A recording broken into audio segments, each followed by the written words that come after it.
കേരളത്തിലെ ഏറ്റവും വലിയ ബസ് അപകടമായ കുമ്പഴ ബസ് അപകടത്തിന്റെ 40ാം വാർഷിക അനുസ്മരണം നടന്നു.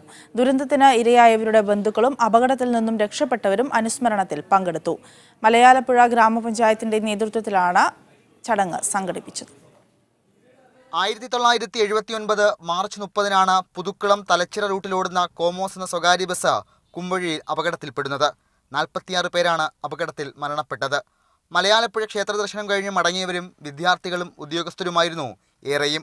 ബസ്സിൽ 100-ലധികം യാത്രക്കാർ ഉണ്ടായിരുന്നുവെന്ന് പിന്നീട് നടത്തിയ അന്വേഷണത്തിൽ കണ്ടെത്തി.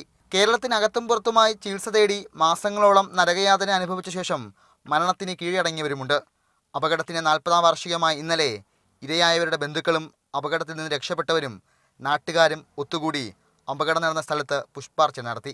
തുടർന്ന് ഗ്രാമപഞ്ചായത്തിന്റെ നേതൃത്വത്തിൽ അനുസ്മരണ സമ്മേളനവും നടന്നു. അപകടം നടന്നതിനെ അടുത്ത ദിവസം പ്രസിദ്ധീകരിച്ച പത്രവാർത്തകളുടെ പ്രദർശനവും ഒരുക്കിയിരുന്നു. അപകടത്തിൽ മരിച്ചവർക്കുള്ള സ്മാരകം നിർമ്മിക്കുന്നതിനും യോഗത്തിൽ തീരുമാനമായി. മീഡിയ 1 പത്തനംതിട്ട.